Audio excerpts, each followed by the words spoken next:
भाइयों बहनों, बुद्ध की भूमि नेपाल अगर संदेश दे सकती है तो क्या भारत की भूमि दुनिया को संदेश नहीं दे सकती है?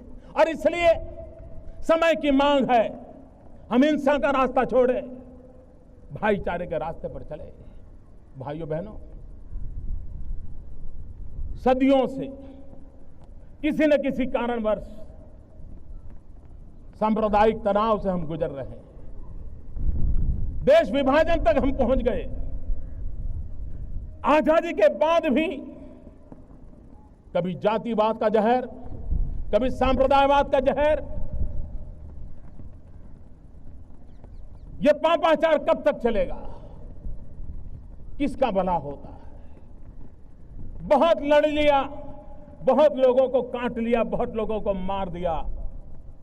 भाइयों बहनों, एक बार पीछे मुड़ करके देखिए, किसी ने कुछ नहीं पाया है सिवाय भारत मां के अंगों पर दाग लगाने के सिवा हमने कुछ नहीं किया है।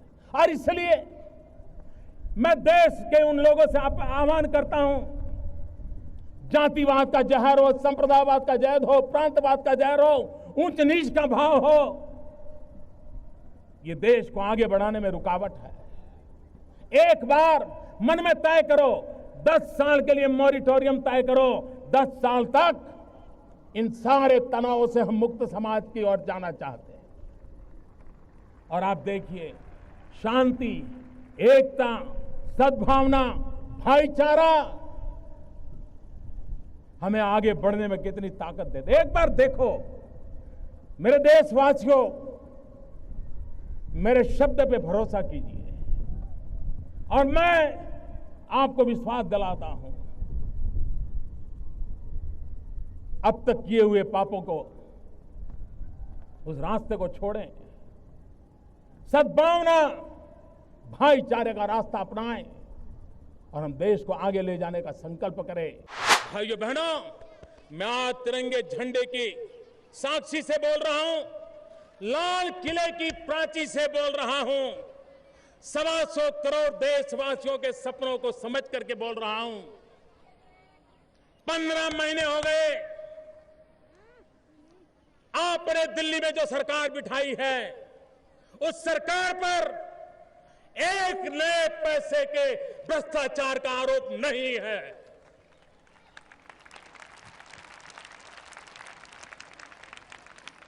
और मैं, मेरे देशवासियों, आपने मुझे जिस काम के लिए बिठाया है, इस काम को पूरा करने के लिए हर जुल्म को सहता रहूंगा, हर अवरोधों को झेलता रहूंगा, लेकिन आपके आशीर्वाद को लेकर के भ्रष्टाचार मुक्त भारत के सपने को साकार करके रहूंगा। यह आपको मैं कहने आया। पहले की सरकार में सरकारी योजनाओं को आधार से जोड़ने में करीब 4 करोड़ लोगों को जोड़ा पाया था। आज मुझे संतोष के साथ कहना है कि 4 करोड़ पर काम वहां हुआ था, आज हमने 70 करोड़ नागरिकों को आधार और सरकारी योजनाओं के साथ जोड़ने का काम पूरा कर दिया है और जो बाकी है उनको भी पूरा करने का काम चल रहा है। हमारे यहां मध्यम वर्ग का मानवी हो, सामान्य मानवी हो, उसको आज जैसे कार घर में हो, उसको प्रतिष्ठा का विषय माना जाता है। एक वक्त था कि घर में गैस का चूल्हा हो तो उसको एक स्टैंडर्ड माना जाता है, एक समाज में स्टेटस के रूप में माना जाता था। देश आजाद होने के 60 साल के दरमियान ये रसोई गैस करीब 14 करोड़ लोगों को 60 साल में मिला था। भाइयों बहनों, मुझे बड़ा संतोष है कि एक तरफ 60 साल में 14 करोड़ रसोई गैस के कनेक्शन और हमने 60 सप्ताह में 4 करोड़ नए लोगों को रसोई गैस के कनेक्शन दिए। मेरे प्यारे देशवासियों, गरीबों को लूट करके तिजोरी भरने वाले लोग आज भी चैन की नींद नहीं सो पा रहे हैं और उससे मेहनत कश और ईमानदार व्यक्ति का भरोसा बढ़ता है। ईमानदार क्यों? लगता है कि हां अब मैं ईमानदारी के रास्ते पर चलूंगा तो मेरी ईमानदारी का भी कोई मूल्य है। आज माहौल बना है कि ईमानदारी का महोत्सव मनाया जा रहा है, ईमानदारी का उत्सव मनाया जा रहा है और बेईमानी के लिए सर छुपाने की जगह नहीं बच रही है। ये काम एक नया भरोसा देता है। बेनामी संपत्ति रखने वाले कितने सालों तक कानून लटके पड़े थे। अभी अभी तो कानून को हमने विधिवत रूप से व्यवस्था आगे बढ़ाई। इतने कम समय में 800 करोड़ रुपए से ज्यादा बेनामी संपत्ति सरकार ने जब्त कर ली है। जब ये चीज होती है तब सामान्य मानवी के मन में एक विश्वास पैदा होता है। सामान्य मानवी के मन में एक विश्वास पैदा होता है कि ये देश ईमानदार लोगों के लिए है। हम ये कैसे भूल सकते हैं कि आज वैश्विक अर्थव्यवस्था के कालखंड में पूरी दुनिया भारत की भी हर बात को देख रही है, आशा अपेक्षा से देख रही है और इसलिए भारत की छोटी छोटी चीजों को भी, बड़ी चीज हो तो भी विश्व बड़ी गहराई के साथ नजर करता है।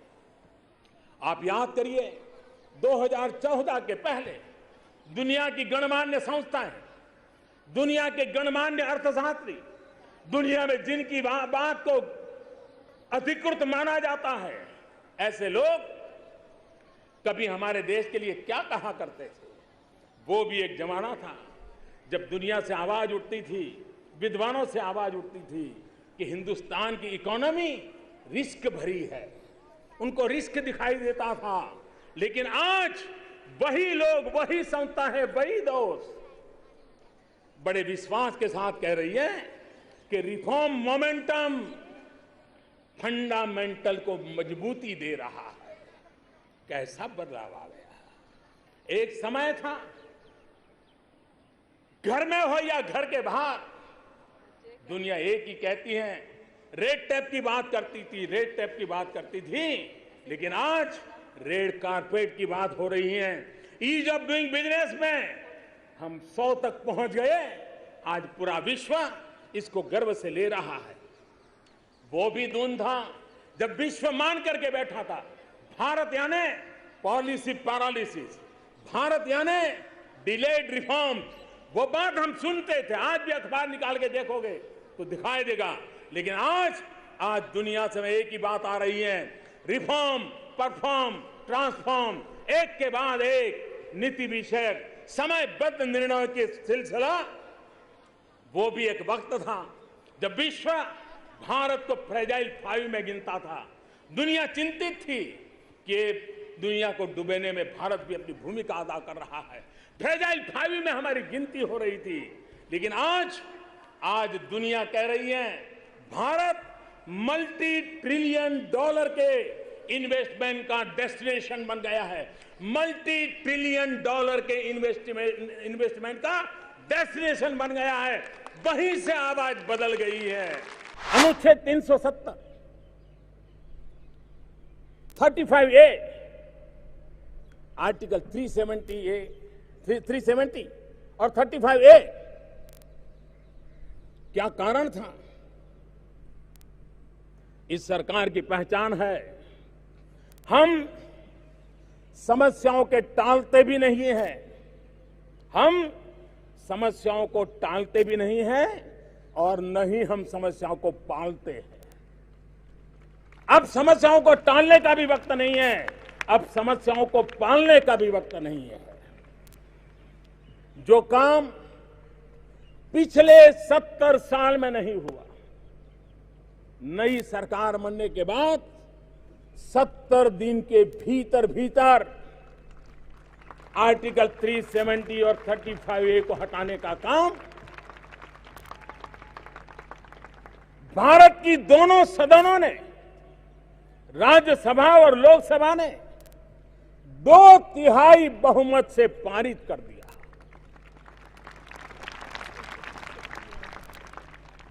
इसका मतलब यह हुआ कि हर किसी के दिल में यह बात पड़ी थी, लेकिन प्रारंभ कौन करे, आगे कौन आए, शायद उसी का इंतजार था और देशवासियों ने मुझे ये काम दिया और मैं आपने जो काम दिया है उसी को करने के लिए आया।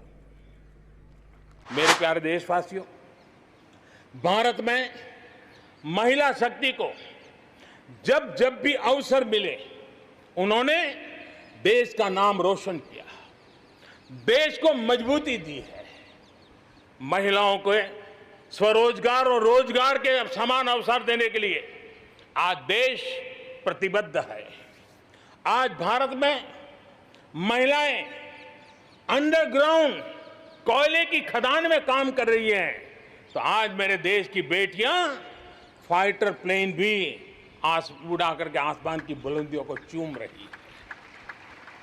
आज भारत दुनिया के उन देशों में है जहां नौसेना और वायुसेना में महिलाओं को कॉम्बैट रोल में शामिल किया जा रहा है। गर्भवती महिलाओं को सैलरी के साथ 6 महीने की छुट्टी देने का फैसले की बात हो, हमारे देश की महिलाएं जो 3 तलाक के कारण पीड़ित रहती थी, वैसी हमारी मुस्लिम बहनों को मुक्ति दिलाने, आजादी दिलाने का काम हो, महिलाओं के आर्थिक सशक्तिकरण की बात हो। 40 करोड़ जो जनधन खाते खोले गए हैं उसमें 22 करोड़ खाते हमारी बहनों के हैं। कोरोना काल में करीब 30,000 करोड़ रुपए इन बहनों के खाते में जमा कर दिए गए हैं। मुद्रा लोन 25 करोड़ के करीब मुद्रा लोन दिए गए, उसमें 70% मुद्रा लोन लेने वाली हमारी माताएं बहनें हैं। प्रधानमंत्री आवास योजना के तहत जो खुद का घर मिल रहा है उसमें अधिकतम रजिस्ट्री भी महिलाओं के नाम हो रही है। मेरे प्यारे देशवासियों, गरीब बहन बेटियों की बेहतर स्वास्थ्य की भी चिंता ये सरकार लगातार कर रही है। हमने जन औषधि केंद्र के अंदर 1 रुपये में सैनिटरी पैड पहुंचाने के लिए एक बहुत बड़ा काम किया। 6,000 जन औषधि केंद्रों में पिछले थोड़े से समय में ही करीब 5 करोड़ से ज्यादा सैनिटरी पैड हमारी इन गरीब महिलाओं तक पहुंच चुके हैं। बेटियों में कुपोषण खत्म हो, उनकी शादी की सही आयु क्या हो, इसके लिए हमने कमेटियां की रचना की है। उसका रिपोर्ट आते ही बेटियों की शादी की उम्र के बारे में भी उचित फैसले लिए जाएंगे।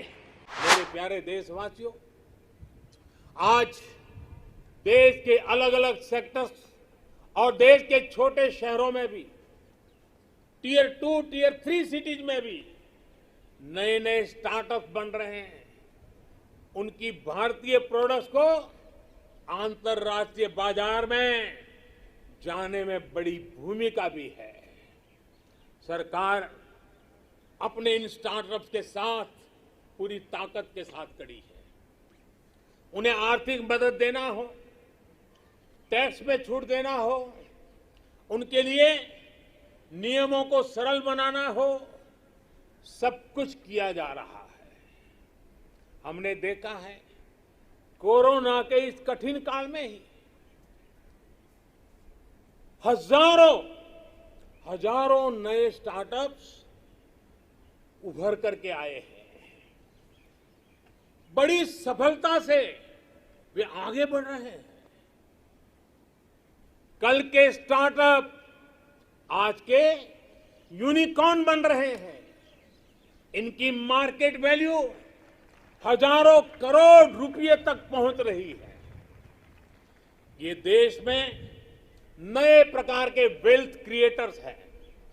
ये अपने यूनिक आइडियाज की शक्ति से अपने पैरों पर खड़े हो रहे हैं, आगे बढ़ रहे हैं और दुनिया को छा जाने का सपना लेकर के चल रहे हैं। इस दशक में भारत के स्टार्टअप इकोसिस्टम, इसको हम पूरी दुनिया में सर्वश्रेष्ठ बनाएं। हमें इस दिशा में काम करना है, हमें रुकना नहीं है। 2 विषयों को तो मैं यहां आज चर्चा करना चाहता हूं। चर्चा अनेक विषयों पर हो सकती है, लेकिन मैं अभी समय की सीमा के कारण दो विषयों पर चर्चा करता हूं। एक है भ्रष्टाचार, दूसरा है भाई भतीजावाद, परिवारवाद। भारत जैसे लोकतंत्र में जहां लोग गरीबी से जूझ रहे हैं, जब ये दृश्य देखते हैं, एक तरफ वो लोग हैं जिनके पास रहने के लिए जगह नहीं है, दूसरी तरफ वो तरह लोग हैं जिनको अपना चोरी किया हुआ माल रखने के लिए जगह नहीं है। ये स्थिति अच्छी नहीं है। और इसलिए हमें भ्रष्टाचार के खिलाफ पूरी ताकत से लड़ना है।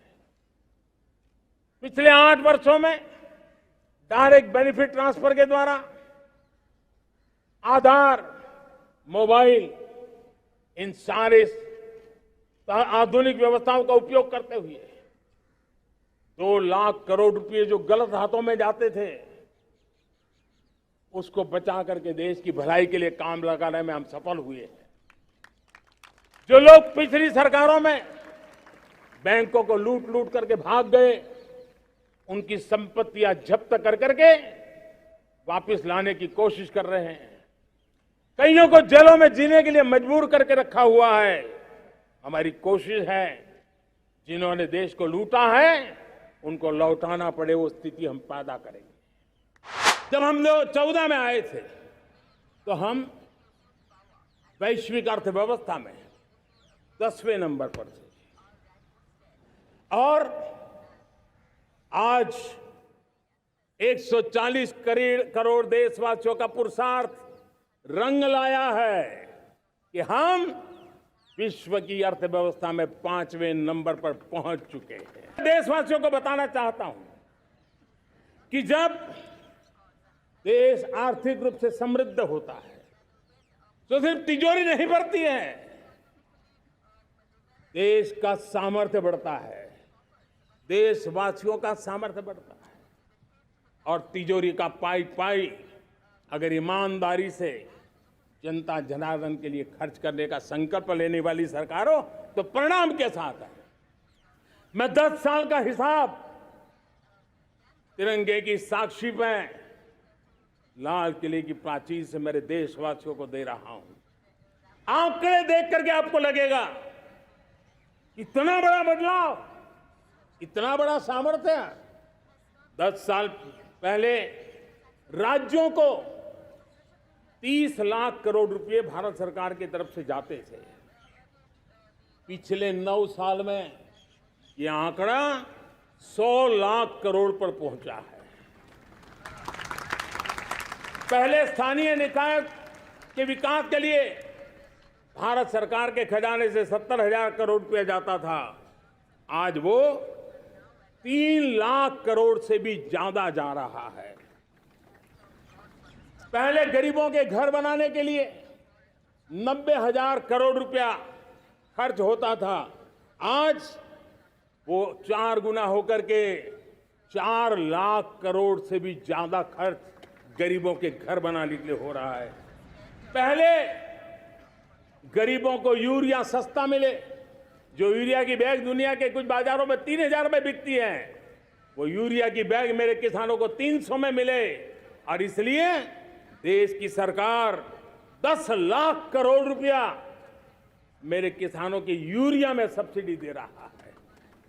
मुद्रा योजना 20 लाख करोड़ रुपए, उससे भी ज्यादा मेरे देश के नौजवानों को स्वरोजगार के लिए, अपने व्यवसाय के लिए, अपने कारोबार के लिए दिए हैं।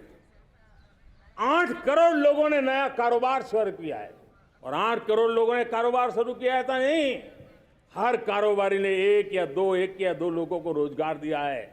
8 से 10 करोड़ नए लोगों को रोजगार देने का सामर्थ्य ये मुद्रा योजना से लाभ लेने वाले 8 करोड़ नागरिकों को करा है। एमएसएमई को करीब 3.5 लाख करोड़ रुपए की मदद से कोरोना के संकट में भी उनको डूबने नहीं दिया, मरने नहीं दिया, उनको एक ताकत दी है। 1 रैंक 1 पेंशन मेरे देश के सेना के जवानों का एक सम्मान का विषय था। 70,000 करोड़ रुपया भारत की तिजोरी से आज पहुंचा है। मेरे निवृत्त सेना के नायकों के जेब में, उनके परिवार में पहुंचा है।